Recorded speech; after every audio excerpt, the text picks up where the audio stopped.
Hey guys, welcome back to my channel. My name is Allie. I have another book haul. I know I just did one. Let's not talk about it. I feel like summer is the time to be so inspired to read. I get so excited for reading in the summer. It's also my birthday coming up. Do I need any more excuses? Let's go. I actually have a nonfiction book called Attached, The New Science of Adult Attachment. I remember learning about attachment styles in like a psych class in college. I do remember being so fascinated by it, and I've seen a lot of YouTube videos about people discussing it or commenting, and I'm always like, oh, that sounds interesting, I'll look into it, but I never do. So I think it's time I finally read this, just because, I haven't had the greatest childhood, and I'm sure, there's stuff in there that is affecting how I live my life today. I like to pretend that's like a whole different person, but I probably should be, working on not suppressing my entire childhood. That could be good. Then I got a few young adult or new adult fantasy, maybe dystopian, I don't know. This is the sequel to This Woven Kingdom, which I did read last year. These Infinite Threads, I love this cover. It's so beautiful. I do want to reread This Woven Kingdom, and I'm not going to read the flap of this because I don't want to spoil anything that happens in that book. But in This Woven Kingdom, it's about a young girl named Eliza. She lives in this fantasy world where there's a hierarchy of humans and jinn, and the jinn are like really taboo and they're really looked down on, and they have to suppress their magic because it's illegal, and you know how that happens, an uprising, whatever. That's what I'm looking forward to in this series to come. But the first book is also sort of a Cinderella-like story because she's this powerful woman who is forced into a lowly life. She's like a maid, and she meets the prince, who I actually remember kind of disliking, but I don't think we were supposed to dislike him. I don't know. It was a pretty slow-paced book, but the ending was so effing good that I couldn't wait to read this one. And so now I want to get back into it so that I can have that feeling again. Then I got the third book in the, oh my god, what is this called? The Folk of Air series. The Queen of Nothing. I still haven't read the second one. I was thinking about starting it today. I just know I'm going to eat this whole series up. Again, not going to get into specifics because I don't want to spoil myself for this one, but the Cruel Prince series follows Jude, who is like this badass, angry girl. She lives in the fairy world, in the fairy realm or whatever, and there's lots of fairies, there's lots of creatures. It's both dangerous and, I don't know, I think it's kind of comical, the sort of riddles that fairies play. I don't know, okay? It's fun. Okay, this next one is called Renegades by Marissa Meyer. I saw Sarah, I forget how to pronounce her last name, on YouTube talk about this book and how it was really surprising and really addicting read. And this is the author of those Cinder books. I read all of those books, I'm pretty sure. I didn't love them all, but I sped through them. They were so easy to read. Okay, so in this world, they're all called renegades. They're humans with extra abilities, and they're supposed to be like these heroes who conquered these villains, but our main character, whose name is Nova, has an allegiance to a villain, and so she doesn't like the renegades. And of course, she meets this renegade named Adrian, and I think they might have like a side romance. I don't know. Honestly, this cover is a little middle grade for me, but I'm excited to try it out. Then I got a fantasy that literally everyone and their brother is talking about, Fourth Wing by Rebecca Yaros, and I didn't realize that this is like a special edition. I just got it off Amazon. It's so beautiful. I'm actually doing this huge like buddy read that Meredith with Reading with Merb is sort of hosting. She has a Discord for it, so I'll link it down below.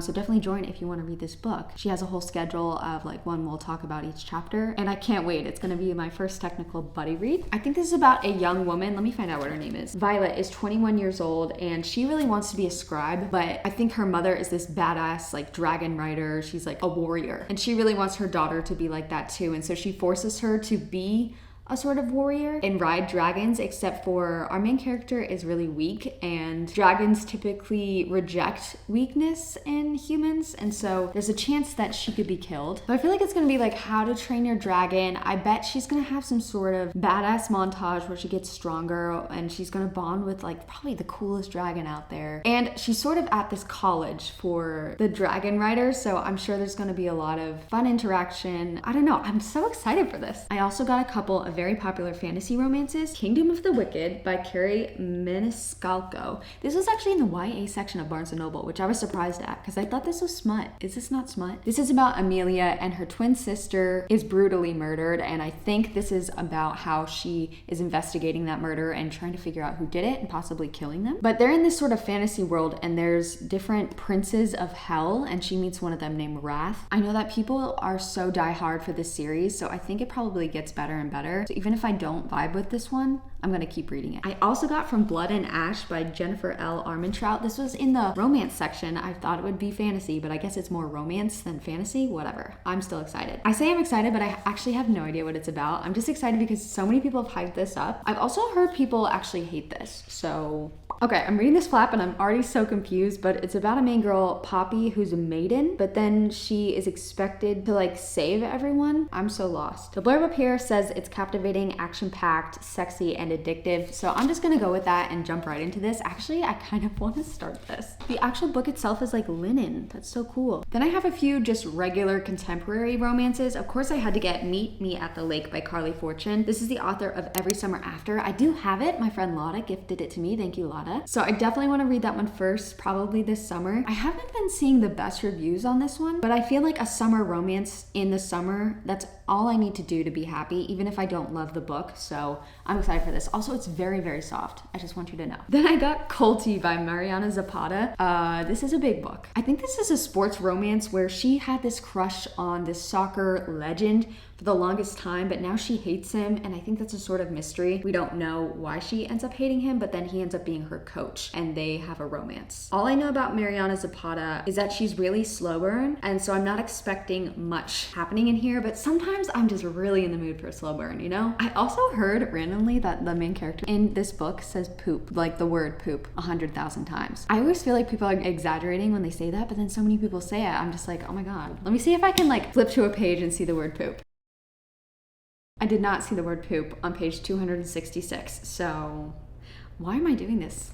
Then I got Flawless by Elsie Silver. I really like this cover way more than like the original undiscreet cover. I've had this on my radar for so long that I'm very excited to get to it. I don't always love, I think this is a ranch romance, but I hear Elsie Silver's like romances are really simpy and they're so incredibly sentimental, and I'm not usually in the mood for that, but every now and then I am, and I want a book like ready to go when I am in that mood. I think this guy might be in the rodeo, but I don't know if I'm making that up or not, just based on the ranch idea. He has an agent though for whatever he does, and he has to clean up his image, so the agent has his daughter stay with him. I don't know where that logic is coming from. I guess she's supposed to be his like supervisor for his behavior and make sure he's acting professionally. What a weird thing to make your daughter do. Whatever. I hear the second book in the series is like everyone's favorite, so I'm excited to read this one, but I'm more excited to get to that one. And then I have a book I probably shouldn't have purchased, Things We Never Got Over by Lucy Score. I DNF'd this on 2 separate occasions and not very far into the book. I think I got 20, maybe 30 pages in both times I read it, and I don't know, the main character was really bugging me. I don't know. The thing is though, this is such a cute book, and I just want to be a girl reading a romance in the summertime, and I want to give this book a chance because so many people love it, and I think I need to give it more than 30 pages chance. So of course I spent my hard-earned money on a book I probably won't like. We're gonna find out. From what I recall, this is about a young woman who has a twin sister, and her twin sister calls her in distress, and so our main character goes to this small town that her sister lives in, but her sister has totally disappeared and left her daughter for our main character to just take care of. And I guess the twin is a real troublemaker and everyone hates her, so when people see our main character get to town, they just assume it's her because she looks exactly like her, and they are treating her like crap, including the love interest, which I don't always get down with enemies to lovers, so we'll see. Also, this is like, I feel like this is too long. What is this, over 500 pages?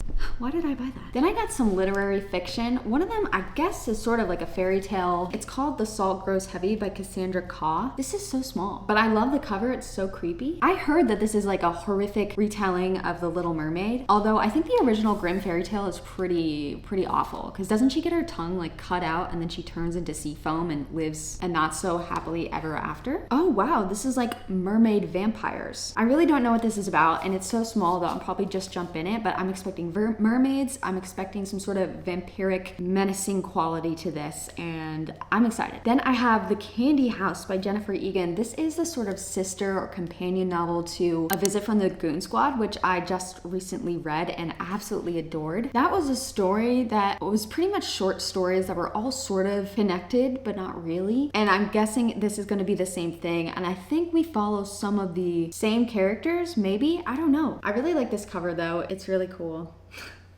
These are the sort of comments you're looking for. I'm so excited. This looks so cool. I can't wait. I feel like the characters in Jennifer Egan's other book, though, they were so heartbreaking. There was a lot of funny moments. There was a lot of introspection and like psychological things going on. I really am excited, okay? I also got American Psycho by Bret Easton Ellis because I've never read it, and there's a book coming out in the beginning of June called, what is it, Made Fly? And it says that it's heavily influenced by American Psycho. I do know the gist of this story, but I think it's time for me to read it. It's about this bro dude who works on Wall Street, and he's really handsome, well-educated, intelligent. He's like a sociopath, and I think he kills people. That's what I think is happening. That's what I've caught onto by all of the pop culture references and memes that I've seen throughout my life. And finally, I got YN by Esther Yee. Apparently YN stands for your name, and it's like something that you use in a chat box, I think. I heard about this initially from Monica. You should definitely check out her video on this because it makes you want to read it immediately. It's about a Korean American woman living in Berlin whose obsession with a K-pop idol sends her to Seoul on a journey of literary self-discovery. No, it says self-destruction. Even better. This just sounds like a story of obsession and delusion, and